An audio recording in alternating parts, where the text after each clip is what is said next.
আজকে রাত্রেবেলা আমি বসে বসেই এত কটা ব্রেড বানিয়েছি মাথায়। এখন জিজ্ঞেস করবে কেন? কারণ কালকে আছে আমার শুট, আমার হিট দিতে চুলে একদমই ভালো লাগে না। এরম ভাবে চুলটা বেঁধে রাখলে ন্যাচারালি ক্রিম্প হয়ে যায়। এখন বসে পড়েছি মায়ের কাছে আলতা পড়তে, কারণ নাচে শুট থাকলে মাই আমায় আলতা পরিয়ে দেয়। দেন খাওয়া দাওয়া করে রেডি হয়ে এখন তিনজনে মিলে বেরিয়ে যাচ্ছি দিদির বাড়ি যাওয়ার জন্য। এন্ড শুভ এখানে এসে ডোডোকে কি স্টাইলে ওকে চুলকে দিচ্ছে ওই জানে, আর হাত দিতে গেলেই কামড়ে দিচ্ছে। দেন ঝটপট করে আমি আমার মেকআপটাও স্টার্ট করে দিলাম। তার কিছুক্ষণ পরেই সঞ্জনা আর আমি পাগল হয়ে গেছি।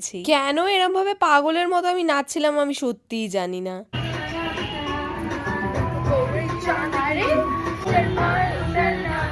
ফাইনালি অনেক কষ্টে আমি আমার মেকআপটা কমপ্লিট করতে পেরেছি। এবার হলো তিলক আঁকার পালা। শুভম এখানে বসে পড়েছে ফেব্রিক কালার আর তুলি নিয়ে, আরো কত সুন্দর এঁকে দিয়েছে তোমরা দেখো। অনেকটাই লেট হয়ে গেছে বলে আমরা ভাবলাম যে চলো লাঞ্চটা করেই যাওয়া যাক। এরা এখানে সবাই বিরিয়ানি খাচ্ছে আর আমি এখানে খাচ্ছি চিড়ের পোলাও। এবার তো আমায় খাওয়া দাওয়া করে ঝটপট করে রেডি হতে হবে। তো একেবারে দেখা হচ্ছে শুটের ব্লগে। Bye bye.